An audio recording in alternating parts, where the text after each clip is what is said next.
Love dance சேனலை subscribe பண்ணுங்கள், மறக்காமல் பெல் பட்டனை கிளிக் பண்ணுங்கள். அப்போ தான் என்னோடய வீடியோஸ் நோட்டிஃபிகேஷனில் வரும். இந்த வீடியோவில் என்ன பார்க்க போகிறீங்கன்னா, கல்யாணம் முடிஞ்சிருச்சு, பொண்ணு மாப்பிள்ளையை கூட்டிட்டு கோயிலுக்கு போயிட்டு வாங்கன்னு சொல்லி எங்களை பெரிய மனுஷியாக எங்களை கூப்பிட்டு போயிட்டு வர சொன்னாங்க. அதனால் நாங்கள் எல்லோரும் சேர்ந்து 3 கோயிலுக்கு போயிட்டு வந்தோம். அந்த வீடியோ உங்ககிட்ட ஷேர் பண்ணிக்கிறாங்கிற வீடியோ தான் இந்த வீடியோ. வாங்க வீடியோக்குள்ளே போகலாம்.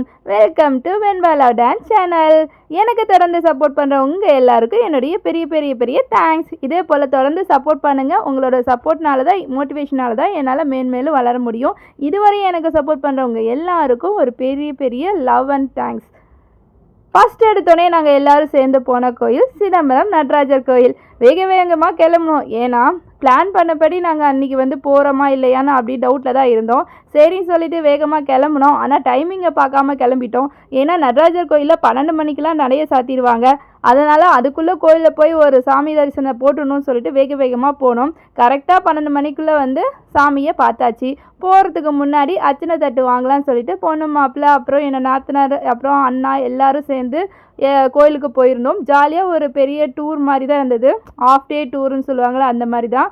எல்லாருமே சேர்ந்து போனது ஒரு பெரிய என்ஜாய்மெண்ட்டாக இருந்தது. ஏன்னா எல்லாருமே ஒரு ஆள் யாராவது மிஸ் ஆவாங்க. இந்த தடவை எங்களுக்கு மிஸ் ஆனது என்னுடைய அக்காவும் என் தங்கச்சியும் தான். அவங்க எல்லாருமே வராமல் போனது எனக்கு கொஞ்சம் வருத்தமாக தான் இருந்தது. அவங்களும் வந்திருந்தா இந்த ட்ரிப்பு கொஞ்சம் இன்னும் ஒரு ஹாப்பியாக இருந்திருக்கும், ஃபுல்ஃபில்லாக இருக்கும். என் பொண்ணையும் நான் கூப்பிட்டு போகல, அங்கே அக்கா வீட்டில் தான் நான் விட்டுட்டு வந்திருந்தேன். ஸோ எல்லோரும் சேர்ந்து ஃபஸ்ட்டு நடராஜர் கோயிலில் போய் தரிசனத்தை போகலான்னு சொல்லிட்டு போனோம். ஃபஸ்ட்டு போன உடனே பிள்ளையாரை வணக்கம் போடணும். ஸோ ஃபஸ்ட்டு போய் பிள்ளையாரை சாமியை கும்பிட்ட பிறகு எல்லோரும் உள்ளே போனோம். நான் ஃபஸ்ட்டு கோபுரத்தை பார்த்துட்டு ஒரு ஃபோட்டோ எடுத்துக்கலாமே, வீடியோ எடுத்துக்கலாமேன்னு சொல்லிட்டு எடுத்து வச்சுட்டு இருந்தேன். அதுக்கப்புறம் சாமியை தரிசனம் பண்ணிவிட்டு உள்ளே போனோம். கரெக்டாக நாங்கள் போகிற நேரத்துக்கு தான் உள்ளே சாமிக்கு அர்ச்சனை தீபாராதனைலாம் காட்டிகிட்டு இருந்தாங்க. நம்ம போன உடனே சாமியை பார்க்கறது ரொம்ப நல்லாவே இருந்தது. அன்றைக்கி வெள்ளிக்கிழமை வேறு, ரொம்ப சிறப்பான நாளாகவும் இருந்துச்சு. சரி சொல்லி கரெக்டாக நம்ம வெள்ளிக்கிழமை அது மாதிரி நடராஜரை பார்த்தது இன்னும் எனக்கு மகிழ்ச்சியாக இருந்தது. எல்லோரும் சேர்ந்து சாமியை தரிசனம் பண்ணிட்டோம். நமக்கு ரொம்ப சிதம்பரம்னாலே ஃபேமஸ்னாலே நடராஜர் கோயில் தான். அந்த கோயிலுக்கு போனது எனக்கு இன்னும் மகிழ்ச்சியாக இருந்தது. நெக்ஸ்ட்டு கோயிலேருந்து வெளியே வந்தாச்சு. வெளியே வந்த பிறகு வந்ததுக்கு ஏதாவது ஒன்று ஞாபகார்த்தமாக வாங்கணுமே சொல்லிட்டு கல்யாண பொண்ணுக்கு நடராஜர் சிலை ஒன்று வாங்கி கொடுத்தோம். எனக்கு வாங்கி தர சொல்லி கேட்டேன். உனக்கு அப்புறமா வாங்கி தரேன் வா அப்படின்னு சொல்லி கூப்பிட்டுட்டு வந்துட்டாரு. சரி, வந்ததுக்கு ஏதாவது ஒரு சின்ன பொருளாவது வாங்கணுமே அப்படின்னு சொல்லிட்டு வீட்டில் இருக்கிற எல்லா லேடிஸ்க்கும் வளையல் வாங்கலான்னு சொல்லிட்டு ஃபஸ்ட்டு வளையல் கடையில் போயிட்டு நின்னோம். எல்லாருக்கும் ஒரு சைஸு வளையல் பார்த்து எடுத்து செலக்ட் பண்ணுறதுக்குள்ளே அங்கே கொஞ்சம் டைம் எடுத்துச்சு. கோயிலுக்குள்ளே நாங்கள் ஒவ்வொரு இடத்துலையும் ஃபோட்டோ எடுக்கலான்னா கொஞ்சம் டைம் வேறு இல்லை. ஸோ கொஞ்சம் நேரத்துக்குள்ளே எல்லோரும் ஃபேமிலியாக நின்று ஃபோட்டோ எடுத்துகிட்டு அங்கங்கே சில வீடியோ கிளிப்ஸ் எல்லாம் எடுத்துக்கிட்டு அங்கேருந்து கிளம்பி வெளியே வரத்துக்குள்ளே கொஞ்சம் லேட் ஆகிடுச்சு. ஏன்னா அடுத்த கோயிலையும் 12 மணிக்கு நிறைய சாத்திடுவாங்க. எங்கே நல்ல நேரமோ இல்லையோ அன்னைக்குன்னு பார்த்து கொஞ்சம் டைம் எக்ஸ்ட்ரா ஆணுச்சு. அங்கேருந்து சாமியெல்லாம் தரிசனம் பண்ணிவிட்டு கிளம்புறதுக்கே எங்களுக்கு 12:30 மேலே ஆயிடுச்சு. 12:30 மணிக்குள்ளே அந்த கோயிலுக்கு போகணும். பக்கத்தில் எல்லா கோயிலும். சரி, அதுக்குள்ளே அந்த கோயிலுக்கு போகணும்னு சொல்லிட்டு சாமியை தரிசனம் பண்ணிவிட்டு வெளியே வந்தாச்சு.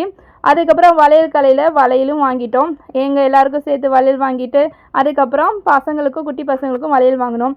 ஏன் நாத்தனார்கிட்ட கொஞ்சம் வீடியோ எடுத்து தான்னு சொல்லிட்டு கோயிலுக்குள்ளே கொஞ்சம் உள்ளே வரோம் வெளியே போகிறேன்னு சொல்லிட்டு 2-3 வீடியோ ஷார்ட்ஸுக்காக எடுத்து வச்சுட்டு இருந்தோம். அதுக்கப்புறம் அங்கேருந்து வெளியே வந்தாச்சு. நெக்ஸ்ட்டு சீக்கிரம் வண்டியை சீக்கிரம் போகணும் அப்படின்னு சொல்லிட்டு அங்கேருந்து கிளம்பிட்டோம். நமக்கு சிதம்பரம் உள்ளே வரும்போதே அந்த தேரெல்லாம் பார்த்துட்டு ரொம்ப நல்லா அழகாக இருந்தது. நான் ஃபஸ்ட்டு ஸ்டார்டிங்லேயே அந்த வீடியோவில் தேரெல்லாம் காட்டியிருப்பேன்.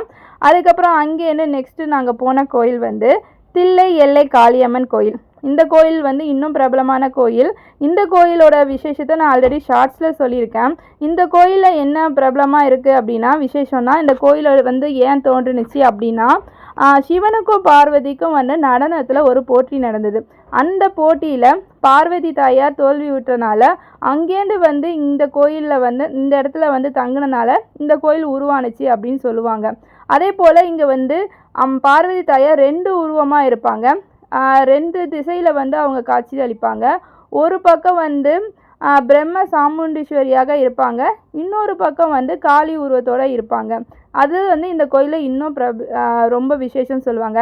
டைம் ஆச்சு, கொஞ்சம் சீக்கிரம் வாங்கன்னு சொல்லி ஏன் நாத்தனார் என் கையை பிடிச்சி இழுத்துட்டு உள்ளே போக நாங்கள் போகிற நேரத்துக்கு கோயில் நட சாத்தலை. என்னன்னு கேட்டோம்.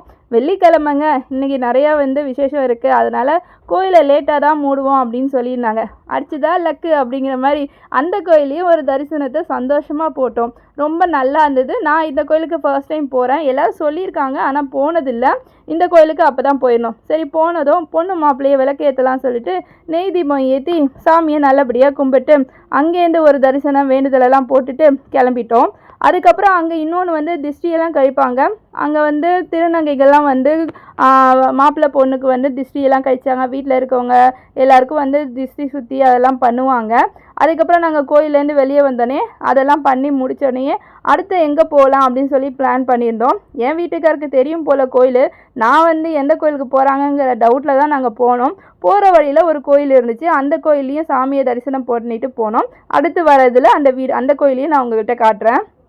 கோயிலில் தரிசனம் முடிச்சுட்டு அங்கேயும் சில கிளிப்ஸு ஃபோட்டோஸ்லாம் எடுத்துகிட்டு சாமிக்கு நல்லா வணக்கத்தை போட்டுட்டு அங்கேருந்து அடுத்த கோயிலுக்கு கிளம்பிட்டோம். எல்லாமே நாங்கள் வந்து பரபரப்பாக தான் போனோம். ஆனால் எல்லா கோயிலையும் வந்து நிதானமாக சாமி கும்பிட்டோம். ஏன்னா நடை சாத்திடுவாங்கங்கிற ஒரு பயத்தோடு தான் எல்லா கோயிலுக்கும் போனோம். ஆனால் எங்கள் நல்ல நேரத்தில் கோயில் வந்து நடை சாத்துறதுக்குள்ளே நாங்கள் எல்லா சாமியும் நல்லபடியாகவே சாமி கும்பிட்டு பொறுமையாகவே சாமி கும்பிட்டு வெளியே வர மாதிரி இருந்துச்சு. கடவுளோட அருள் தான் நான் இதில் நினைக்கிறேன். ஏன்னா எப்போதும் நடை சாத்துற 12 மணிக்கு சாத்துற நடை அன்னைக்குன்னு பார்த்து கொஞ்சம் எக்ஸ்ட்ரா இருந்தது. எங்கள் லக்கு அப்படிங்கிற மாதிரி எங்களுக்கு தோணுச்சு, எனக்கு தோணுச்சு பர்சனலாக. அதுக்கப்புறம் அங்கேயும் சாமியை கும்பிட்ட பிறகு வண்டியை எடுங்கன்னு சொல்லி எல்லோரும் வண்டியில் ஏறி அடுத்த கோயிலுக்கு போனோம். அடுத்த கோயில் எனக்கு அந்த கோயில் பேர் கூட தெரியாது. அந்த மாதிரி வந்து ஒரு கோயில் கூட்டு போனாங்க. ஆனால் அதுவும் வந்து பிரபலமான கோயில் தான். கருப்பசாமி கோயில்னு சொல்லுவாங்க. அது வந்து விநாயகபுரம் கருப்பசாமி கோயில்னு சொல்லுவாங்க அந்த கோயிலை. அங்கே வந்து சில பேர் வந்து அருள்வாக்கெலாம் கேட்கறதுக்கு வருவாங்க. அந்த கோயிலும் ரொம்ப விசேஷமான கோயில் தான். அந்த கோயில் அந்த சிலையை பார்த்து எனக்கு ரொம்பவே வந்து பிரமிப்பாக தான் இருந்துச்சு. ரொம்ப பெரிய சிலை இருந்துச்சு. ரொம்ப அழகான கோயிலாக அமைதியாக இருந்துச்சு. டைம் வந்து முடிஞ்சனால அன்றைக்கி ரொம்ப விசேஷம் இல்லை. டைம் முடிஞ்சனால கொஞ்சம் அமைதியாக இருந்தது. ரொம்ப கூட்டம்லாம் இல்லை. நாங்கள் பொறுமையாக போய் சாமியெல்லாம் வந்து பார்த்துட்டு அங்கே கொஞ்சம் நேரம் உட்காந்து எல்லோரும் பேசிட்டு ரிலாக்ஸ் பண்ணோம். ஏன்னா அதுக்கப்புறம் வேறு எந்த கோயிலும் இல்லை. ஏன்னா போனால் ஒரு கோயில் போகணும், இல்லைனா 3 கோயில் போகணும் அப்படின்னு சொல்லுவாங்க. சரி, 3ஆவதாக இந்த கோயிலுக்கு வந்து அங்கேயும் வந்து சாமியை கும்பிட்டோம். அங்கே இருக்கிற சாமிக்கு சூடம் ஏற்றி வச்சுட்டு சாமியை அங்கேயும் தரிசனம் பண்ணிட்டு கொஞ்சம் நேரம் அங்கேயும் ரிலாக்ஸ் பண்ணியிருந்தோம். சில பேர் சொன்னாங்க, இந்த கோயில் வந்து சில பேருக்கு அருள்வாக்கு கேட்கறதுக்காக இந்த கோயில் வருவாங்க, கருப்பசாமி ரொம்ப விசேஷமான கோயில் அப்படின்னு சொன்னாங்க. அங்கேயும் வந்து வணக்கத்தை போட்டு சாமியை கும்பிட்டு பிரசாதத்தை எடுத்துகிட்டு அங்கேருந்து கிளம்பி வந்துட்டோம். நெக்ஸ்ட்டு என்ன, வயிறு குவா தானே போடும், நம்ம வந்து அடுத்து சாப்பாடை சாப்பிட்ணுன்னு சொல்லிட்டு ஒரு ஹோட்டலுக்கு போகலாமேன்னு சொல்லிட்டு நேராக வடலூரில் போயிடலாம், அங்கே போய் சாப்பிட்டுக்கலாம் அப்படின்னு சொல்லிட்டு அங்கேருந்து எல்லோரும் சேர்ந்து வண்டி எடுத்தாச்சு. கிளம்பி நேட்டிவ்க்கும் போயிட்டோம். வடலூரில் போயிட்டு ஒரு ஹோட்டலில் சாப்பிட்லான்னு சொல்லிட்டு அங்கேருந்து கிளம்பி ரீச் ஆயிடுச்சு. அங்கே ஒரு காமெடி நடந்தது, அதை அந்த வீடியோவில் சொல்கிறேன். நிஜமாகவே வந்து நாங்கள் எக்ஸ்பெக்ட் பண்ணாத ஒரு விஷயம், அன்எக்ஸ்பெக்டடாக என்னது, நாங்கள் எதிர்பார்த்தது ஒன்று வந்தது ஒன்றுங்கிற மாதிரி தான் அங்கேயும் நடந்தது. இந்த கோயிலை வந்து சூடத்தை ஏற்றிட்டு சாமியை வந்து உள்ளே எல்லாமே மூடி இருந்தது. வெளியே இருக்க சாமியை மட்டும் கும்பிட்டு அங்கே கொஞ்சம் நேரம் உட்காந்து உடச்ச தேங்காவை சாப்பிட்டுட்டு கொஞ்சம் நேரம் ரிலாக்ஸ் பண்ணோம். அதுக்கப்புறம் அங்கேருந்து கிளம்பியாச்சு. ஒவ்வொரு கோயிலுமே வந்து ஒவ்வொரு விஷயமும் நம்ம கேள்விப்படும் போது நிஜமாகவே பிரமிப்பாக தான் இருந்தது. சில விஷயங்கள் நம்ம தெரிஞ்சிக்க வேண்டியதெல்லாம் இருந்ததெல்லாம் நாங்கள் கேட்டு தெரிஞ்சுக்கிட்டு அங்கேருந்து ஒரு வணக்கத்தை போட்டு அங்கேருந்து கிளம்பியாச்சு. நெக்ஸ்ட்டு வந்து அங்கேருந்து கிளம்பி வடலூரில் ஹோட்டலுக்குள்ளே போனோம். ஹோட்டல் அன்றைக்கி வந்து நான்வெஜ் சாப்பிடக்கூடாது, கோயிலுக்கெலாம் போயிருக்கோம் அப்படின்னால ஒன்லி வெஜிடேரியன் சொல்லியாச்சு. ஸோ வெஜிடேரியன் சாப்பிட்லான்னு சொல்லிட்டு வெஜிடேரியன் ஹோட்டலுக்காக நாங்கள் போனோம்.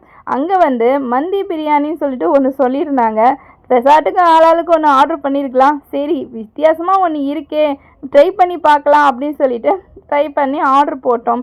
அது நாங்கள் நினச்சது ஒன்று, வந்தது ஒன்றா தான் இருந்தது. நீங்களே பாருங்கள், நாங்களே வந்து ஷாக் ஆகிட்டோம். என் வீட்டுக்காரெலாம் எங்களை கலாய்க்கிறாங்க, மந்தி பிரியாணியாக சாப்பிட்றீங்க அப்படின்னு. கொஞ்சம் நேரம் அவங்க கிண்டலை வந்து பார்த்துக்கிட்டு அட்ஜஸ்ட் பண்ணிவிட்டு டேஸ்ட்டு நல்லா தான் இருந்தது. பட் நிறைய வெரைட்டி எக்ஸ்பெக்ட் பண்ணியிருந்தோம். பட் அந்தளவுக்கு வந்து அதில் வெரைட்டிலாம் இல்லை. சரி, எனக்கு வயிற்றுக்கு பத்தலைன்னு சொல்லிட்டு 2 பரோட்டா வாங்கி சாப்பிட்லான்னு சொல்லிட்டு பரோட்டா வாங்கிட்டு ஐஸ்கிரீம் வாங்கிட்டு ஃபலோடா ஒன்று வாங்கி எல்லாருமே சாப்பிட்டோம். அதுக்கப்புறம் வந்து ப்ரௌனி வாங்கிக்கிட்டு ஏனாத்தனா 2 பேரும் அடித்து பிடிச்சிட்டு சாப்பிட சூப்பராக ஜாலியாக என்ஜாய் பண்ணோம். அந்த ட்ரிப்பு வந்து நிஜமாகவே மேரேஜ் முடிச்சுட்டு எங்கேயாவது போனோம் அப்படின்னு சொன்னால் லைஃப் லாங் சொல்கிற அளவுக்கு அந்த ட்ரிப்பு நல்லாவே இருந்தது. எல்லோரும் கோயிலுக்கெல்லாம் போயிட்டு கல்யாணத்தை எல்லாத்தையும் முடிச்சுட்டு நெக்ஸ்ட்டு என்ன நேட்டிவ் கிளம்பணும்னு சொல்லிட்டு கிளம்பிட்டோம். ஏன்னா நாங்கள் பிளான் பண்ண டேட்டில் வந்து ரிட்டர்ன் வரவே இல்லை. ஸ்கூலுக்கு போகணும், பாப்பாவுக்கு லீவ் அதிகமாக போட முடியாது, எக்ஸாம் நடந்துகிட்ருக்கு அப்படின்னு சொல்லிட்டு அங்கேருந்து சென்னைக்கு ரிட்டன் கிளம்பியாச்சு. கிளம்பும் போது நான், நாத்தனார், அண்ணன், அதுக்கப்புறம் நாத்தனோட ஃப்ரெண்டு, என் ஹஸ்பண்டு, பாப்பா எல்லோரும் சேர்ந்து ரிட்டன் வந்தோம். வர வழியில் விநாயகர் கோயில் ஒன்று பார்த்தோம். அதில் வந்து அந்த மரத்துக்கு கீழே அந்த விநாயகர் பார்க்கவே ரொம்ப அழகாக இருந்தது. அவருக்கு வந்து ஒரு வணக்கத்தை சாமியை போட்டு கும்பிட்டு அங்கேருந்து கொஞ்சம் வீடியோஸ்லாம் எடுத்துகிட்டு போகிற வழியில் ஜாலியாக ஃபன்னாக பேசிட்டு பாட்டெல்லாம் போட்டுட்டு போனோம்.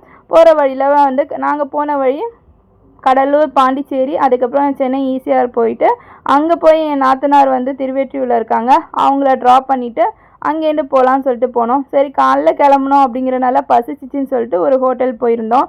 அங்கே போய் டிஃபனை சாப்பிட்லான்னு சொல்லிட்டு ஆர்டர் பண்ண ஒரு டிஃபனும் நல்லா இல்லை. சரி அட்ஜஸ்ட் பண்ணி சாப்பிட்லாமேன்னு சொல்லிட்டு கிடைச்சதை வாங்கி சாப்பிட்டுட்டு அங்கே வந்து டீ எல்லாம் குடிச்சிட்டு எல்லாருமே கிளம்பி போனோம்.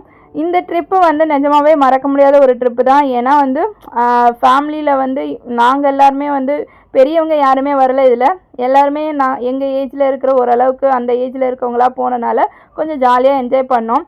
என்னோடய அக்காவும் தங்கச்சியும் வந்திருந்தால் இன்னும் கொஞ்சம் நல்லா இருந்திருக்கும். அது கொஞ்சம் வருத்தமாகவே இருந்துச்சு. அதுக்கப்புறம் கல்யாணமும் நல்லபடியாக முடிஞ்சிச்சு. நான் வந்து கல்யாணத்துக்கு பிளான் போட்ட லீவை விட எக்ஸ்ட்ரா தான் லீவ் போட்டு ஊரில் தங்கியிருந்தோம்.